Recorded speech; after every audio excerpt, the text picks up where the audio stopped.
ایک تھا درزی، اس کے تھے 3 لڑکے۔ درزی بہت ہی غریب تھا۔ درزی کے پاس صرف ایک ہی بکری تھی۔ تینوں لڑکے اسی بکری کا دودھ پیتے اور کسی طرح گزر کرتے۔ ایک دن ہر لڑکا بکری کو جنگل میں چرانے لے جاتا۔ جب لڑکے کچھ بڑے ہو گئے تو بکری کا دودھ ان کے لیے کم پڑنے لگا۔ مجبوراً بڑا لڑکا گھر چھوڑ کر باہر کمانے نکلا۔ چلتے چلتے راستے میں ایک سوداگر ملا۔ سوداگر نے لڑکے سے پوچھا، کہاں جا رہے ہو؟ لڑکے نے سارا حال سنا دیا۔ سوداگر کو اس پر ترس آیا اور اپنے پاس نوکر رکھ لیا۔ سوداگر نے خریدنے اور بیچنے کا کام اس کو سکھایا۔ لڑکا اپنا کام بڑی ایمانداری اور محنت سے کرتا۔ تھوڑے دنوں میں سوداگر کے کام کو بہت آگے بڑھا دیا۔ سوداگر بہت امیر ہو گیا۔ سوداگر لڑکے کے کام سے بہت ہی خوش ہوا۔ جب کام کرتے کرتے کئی برس گزر گئے تو لڑکے نے گھر جانے کی چھٹی مانگی۔ سوداگر نے خوشی خوشی چھٹی دی اور کہا، میں تمہارے کام سے بہت خوش ہوں۔ تمہاری ایمانداری کے بدلے میں تم کو یہ عجیب و غریب گدھا دیتا ہوں۔ یہ گدھا اپنے ساتھ لے جاؤ۔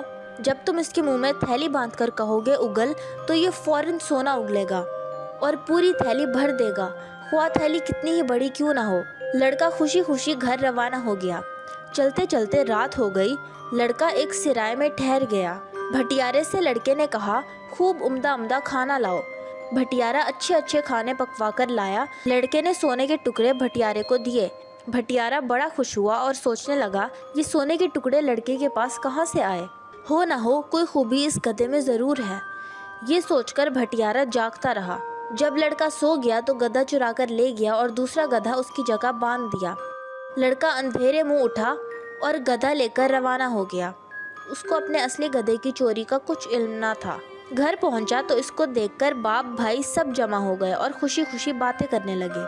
کہو بیٹا، پردیس میں کیا کیا سیکھا؟ سوداگری۔ ہمارے لیے کیا لائے ہو؟ یہ گدھا۔ توبہ کرو، گدھا لانے کی کیا ضرورت تھی؟ یہاں سینکڑوں گدھے مارے مارے پھرتے ہیں۔ نہیں ابا، یہ معمولی گدھا نہیں ہے، اس میں ایک خاص بات ہے۔ وہ کیا خاص بات ہے؟ اس میں خاص خوبی یہ ہے کہ اس کے منہ میں تھیلی باندھ دیں اور کہیں کہ اگل تو یہ فوراً سونا اگلنے لگتا ہے اور تھیلی کو بھر دیتا ہے، خواہ تھیلی کتنی ہی بڑی کیوں نہ ہو۔ بوڑھا درزی بیٹے کی بات تعجب سے سنتا رہا اور شک کی نظروں سے دیکھتا رہا۔ آخر لڑکے نے باپ کا شک دور کرنے کے لیے کہا، آپ اپنے دوستوں کو بلائیے، میں ابھی آپ کو دولت سے مالا مال کیے دیتا ہوں۔ درزی نے اپنے خاص دوستوں کو لا کر جمع کیا اور دولت حاصل کرنے کی خوشخبری سنائی۔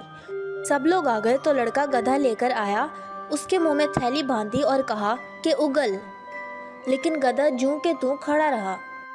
لڑکے نے کئی مرتبہ چلا چلا کر کہا، اگل اگل، لیکن نتیجہ کچھ نہ نکلا۔ تھیلی جیسے خالی تھی ویسے ہی رہی اور گدھا چپ چاپ کھڑا رہا۔ اب لڑکا سمجھا کہ بھٹیارے نے گدھا چرا لیا۔ درزی اپنے دوستوں کے سامنے بڑا شرمندہ ہوا۔ لڑکے پر خفا ہونے لگا، تو نے مجھے سب کے سامنے ذلیل کیا۔ لڑکے نے سارا واقعہ اپنے بھائی کو سنایا۔ اب دوسرا بھائی سفر پر روانہ ہوا۔ کئی دن تک برابر چلتا رہا، رات کو پیڑ کے نیچے سو جاتا۔ آخر ایک دن اس کو ایک بڑھیا ملی۔ بڑھیا جنگل کے کنارے ایک چھوٹی سی جھونپڑی میں رہتی تھی۔ لڑکا بڑھیا کے ساتھ رہنے لگا۔ بڑھیا جو کام بتلاتی اس کو بڑی محنت سے کرتا۔ بڑھیا اس کے کام سے بہت خوش تھی۔ ایک دن لڑکے نے گھر جانے کا کہا تو بڑھیا نے دعاؤں کے ساتھ رخصت کیا اور کہا، دیکھو بیٹا، میرے پاس ایک سپنی ہے، جب کہو گے کہ بھر جا تو بہترین کھانوں سے بھر جائے گی اور جتنے آدمی بیٹھے ہوں گے پیٹ بھر کر کھا لیں گے۔ تم یہ سپنی لیتے جاؤ۔ لڑکا سپنی پا کر بہت خوش ہوا اور گھر کی طرف چلا۔ راستے میں اس کو وہی جگہ ملی جہاں بڑے بھائی کا گدھا چوری ہوا تھا۔ رات بسر کرنے کے لیے رک گیا۔ بھٹیارے نے کہا، تمہارے پاس تو کچھ ہے نہیں، تم کہاں سے کھاؤ گے؟ لڑکے نے کہا، ٹھہرو۔ سپنی سامنے نکال کر رکھ دی اور کہا، بھر جا۔ یہ کہتے ہی سپنی اچھے اچھے کھانوں سے بھر گئی۔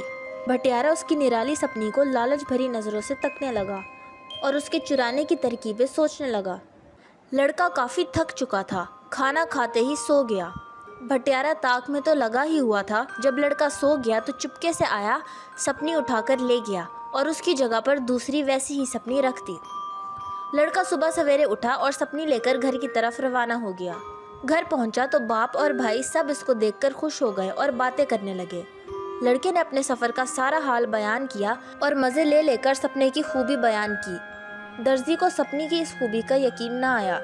لڑکے نے کہا، امتحان لے لیجئے، آپ لوگوں کو بلوائیے، دیکھیے میں ابھی سب کے لیے اچھے اچھے کھانے چنوائے دیتا ہوں۔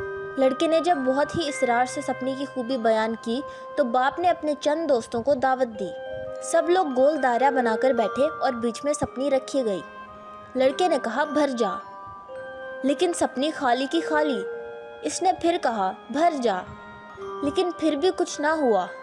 3-4 مرتبہ چلا چلا کر کہا، بھر جا بھر جا بھر جا، لیکن سپنی ویسے ہی خالی کی خالی پڑی رہی۔ سب لوگ لڑکے کا منہ تکنے لگے اور اسے جھوٹا بتانے لگے۔ لڑکا بہت شرمندہ ہوا اور باپ تو مارے شرم کے پانی پانی ہو گیا۔ لڑکے کو ایک تو سب کے سامنے شرمندگی کا افسوس تھا اور دوسرے اصلی سپنی کے گم ہو جانے کا۔ اس نے اپنے چھوٹے بھائی کو بلایا اور سارا قصہ بتایا۔ یہ چھوٹا بھائی سمجھ گیا کہ یقیناً بھٹیارے نے ہی شرارت کی ہے اور اسی نے گدھا اور سپنی دونوں چیزیں چرائی ہیں۔ چھوٹا بھائی بہادر بھی تھا اور عقل مند بھی۔ ہمت باندھ کر روانہ ہوا کہ یہ دونوں چیزیں ضرور واپس لاؤں گا۔ کئی دن چلنے کے بعد اس کا گزر ایک ایسے میدان سے ہوا۔ یہ میدان پریوں کا تھا۔ رنگ برنگ کے پھول چاروں طرف کھلے ہوئے تھے، ہری ہری گھاس سبز محل کی طرح پھیلی ہوئی تھی، بیچ بیچ میں پانی کی سفید نہریں بہہ رہی تھیں، ہوا خوشبو میں بسی ہوئی تھی۔ لڑکا سستانے کے لیے ٹھہر گیا۔ ہوا کی مست خوشبو نے آنکھوں میں نیند بھر دی اور وہ جلدی ہی ایک گلاب کے پودے کے پاس سو گیا۔ لڑکا ابھی سو ہی رہا تھا کہ ایک نیلم پری جو اس گلاب پر رہتی تھی اتری اور لڑکے کو ہوا میں لے کر اڑ گئی۔ دوسرے دن لڑکے نے اپنے آپ کو ایک بہت ہی گھنے جنگل کے بیچ پایا۔ وہ کہاں ہے، یہاں کیسے آیا؟ ابھی ان باتوں کو سوچ ہی رہا تھا کہ سارا جنگل طرح طرح کی آوازوں سے گونجنے لگا۔ اس کے بعد فوراً لال رنگ کی روشنی سارے جنگل میں پھیل گئی۔ لڑکا بڑا پریشان ہوا، بار بار سوچتا، کچھ سمجھ میں نہ آتا۔ اتنے میں بڑی زور سے آواز اس کے کانوں میں آئی اور سارا جنگل نیلے رنگ میں رنگ گیا۔ اس آواز کو سن کر لڑکا کانپ گیا اور گھبرا کر ایک طرف بھاگا۔ اس کے بھاگنے پر جنگل کی سب پریاں ہنس پڑیں۔ بات یہ تھی کہ پریاں لڑکے سے کھیل رہی تھیں۔ جب پریوں نے اپنا کھیل ختم کر لیا تو نیلم پری چھم چھم کرتی ہوئی لڑکے کے پاس آئی اور بولی، تم ہمارے میدان میں کیوں آئے؟ مجھے نہیں معلوم تھا کہ میدان آپ کا ہے، یہاں آنا منع ہے، اب کبھی نہیں آؤں گا۔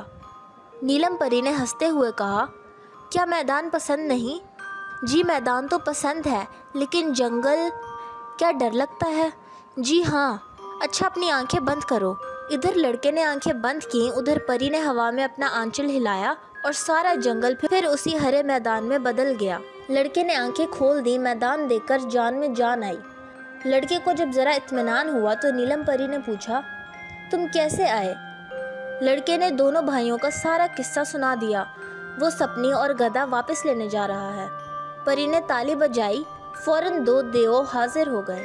پری نے حکم دیا کہ جاؤ، سرائے والے بھٹیارے سے سپنی اور گدھا چھین لاؤ۔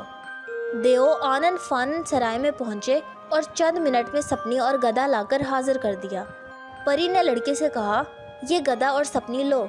پری نے لڑکے کو ایک ڈنڈا بھی دیا اور کہا، جو شخص تمہارا دشمن ہو اس کی طرف اس ڈنڈے کو پھینک کر کہنا، ناچ، اور یہ ڈنڈا اس آدمی کو پیٹ کر خوب ناچ دکھائے گا، اتنا مارے گا کہ وہ آدمی بے ہوش ہو جائے گا۔ لڑکا سپنی، گدھا اور ڈنڈا لے کر گھر جانے کے لیے تیار ہو گیا۔ پری نے دیو کو حکم دیا کہ جاؤ لڑکے کو گھر تک پہنچا آؤ۔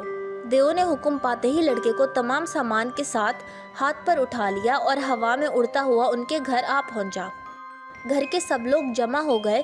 چھوٹے بھائی نے سب کی خوب دعوتیں کی اور سونے کے ٹکڑے بھی بانٹے۔